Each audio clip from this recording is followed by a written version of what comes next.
you're out. I'm sorry. It just is what it is, man. I met a gypsy. What's your thoughts on McAdoo? Wait, let me, before I want to finish this question. Wow. What's your thoughts on Cameron McAdoo, the Walking Bell Moto 10 commercial? He did for Bell what Zach Bell did for 6D. Dude, right? I'm like, hey, I really want a Moto 10 now because he's not dead. Cameron McAdoo. You called him Wackadoo first time you saw him on the track. He has more heart than most. He has got the rhino theory in him. You can't buy that. Cameron McAdoo. I think he should. Man, should he have been allowed to race? Nope. By rules, no. Nope. No. But let's put the rules aside for a second. This is my thinking on it, right? Cooper Webb. It's 3 rounds to go in the championship. I got a 22-point lead. I get a super bad start, like buried in the pack. 3 whoops to go. I fucking grab a little bit of extra front brake, do a bit of a fucking OTB into the turn, lay down a bit. They red flag the race. Fuck, boys, I'm good. Doc Bodner, I'm good. Trust me, I'm okay.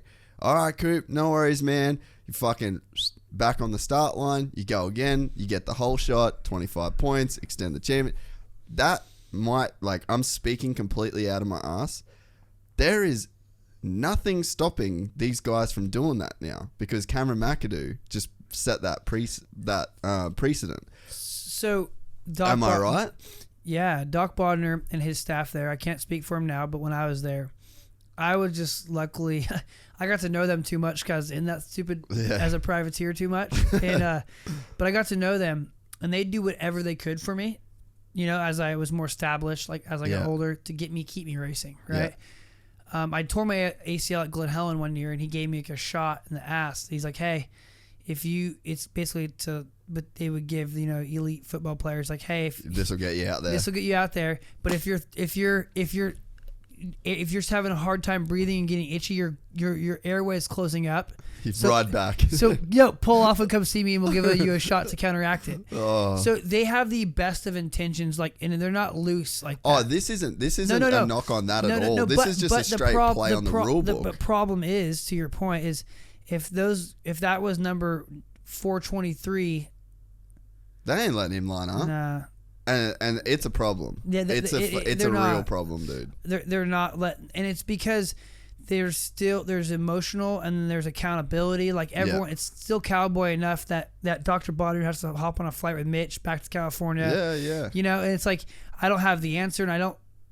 I've got the answer. If you're involved in the restart, if you're the bike that crashes and then they restart the race, you're out. I'm sorry. It just is what it is, man. Yeah. That in every other form of motorsport. I agree. You caused... because not, and this isn't a knock against Cameron McAdoo.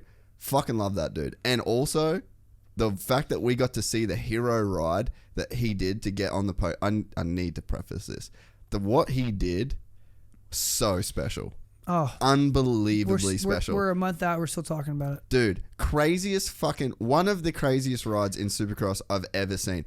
Epic. I'm so glad that I got to witness that race from Cameron McAdoo. Should he have been allowed to do it? No. And that's not on medical grounds. You could argue that. I also think on a medical ground, like, he was out because he went limp. You don't go, I've been knocked out by being fucking hit in the head before. And you just he was dummied like ATV. Yeah. He's like, you know, ATV Fury when you case and you bike. He was dummied. So there's a concussion. Oh, Doc Bodner, they're not seeing replays. They're this is not a knock on them. I'm not taking it that way. Yeah, he definitely was fucking out. His body goes limp. You don't go limp like that while you're still conscious. I don't give a fuck what anybody says. I've been knocked out. I've seen a lot of people get knocked out. Like Jorge Masvidal on the weekend got knocked out, body goes limp, drops to the floor. Like, this is a clear thing in terms of being knocked out. On that grounds, I'm not a doctor. You guys make up your mind. I feel like I've seen enough concussions to know a concussion, but besides the point. The problem is that what that did is it created a precedent to now you can game the system. Because if you're if you're Coop and then you do the scenario that I just said, right? And then you purposely reflag the race. You go and they're like, oh, nah, dude, like you go, hey, what about McAdoo? He was in the championship. You let him ride. That fucked the system. So there needs to now, like this, and the thing is, like, this shit happens in sport. Someone highlights a quasi grey area in the rules. That's fine. Now we just kind of change the rules to make it work. Once we've seen, oh, fuck, there's kind of a loophole here, or this could be exploited. Someone could take advantage of this now.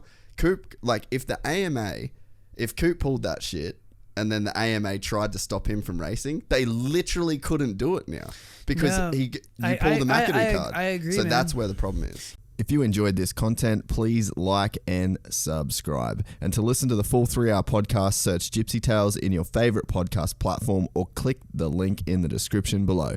Gypsy Gang.